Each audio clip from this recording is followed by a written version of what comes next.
¿Todavía te queda algo de chacarera por eso de haber nacido en una chacra? ¿Ese espíritu de campo?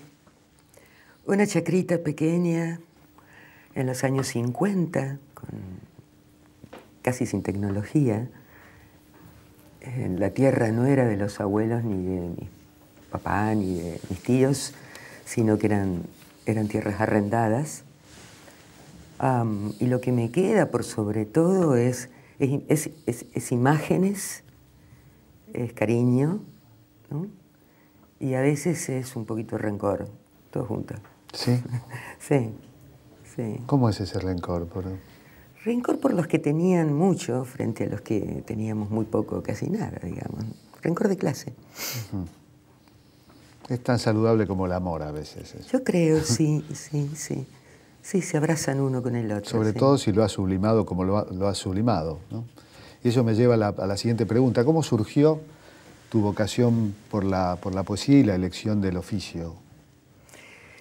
Yo creo que, mira, en esa época se juntaba el maíz a mano y no alcanzaban los brazos de la familia, entonces siempre se contrataba gente que venía del noreste o del noroeste en la juntada de maíz, sobre todo, o en la siembra de papas.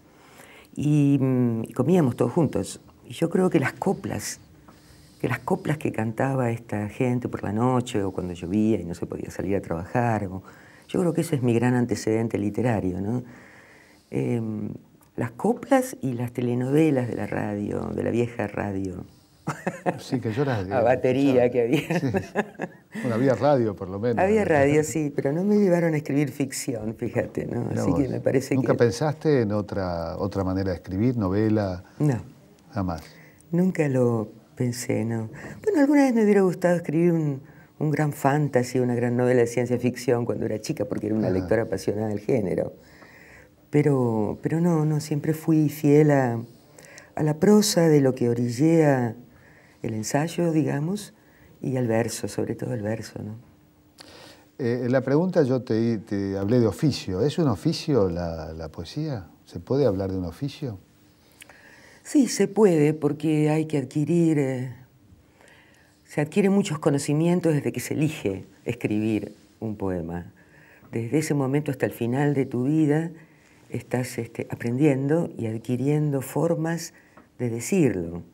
En consecuencia, en ese adquirir, por la práctica y por la lectura, digamos, de otros poetas, está el oficio, ¿no?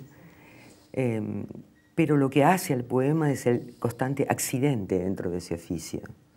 Aquello que sucede de una manera misteriosa, aun cuando crees que sabes escribir, digamos. ¿Has revelado la clave de ese misterio, de ese religae, de ese momento donde uno entra en una suerte de automaticidad creativa? ¿Has pensado en ese don, lo que puede ser llamado un don? Sí, he pensado mucho. Creo que es la pequeña voz del mundo. Se parece a lo que la gente grita en los estadios de fútbol o en las grandes movilizaciones o en la intimidad secreta con un amante. Yo creo que es de todo eso que se nutre la poesía. Por eso la poesía va siempre muy atrás, ¿no? Nunca forma parte del panteón literario, digamos, ¿no?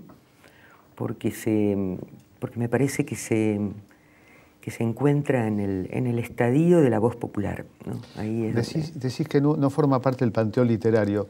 Sin embargo, hay tiempos distintos de la poesía. Por ejemplo, en la década del 20, del 30, era muy común la publicación de poesía y había como una cierta popularidad y el hábito recitado en público, en fiestas.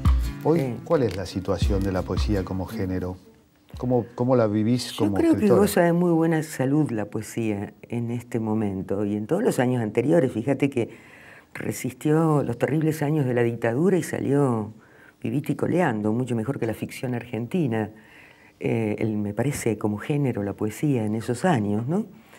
Y me parece que está muy viva y que quizás no se reciten, aunque se recita también, quizás no se recitan los casamientos y los cumpleaños, claro, pero sí en muchos otros lugares públicos. Por ejemplo, la lectura del poeta es algo que ya forma una fuerte tradición en Argentina.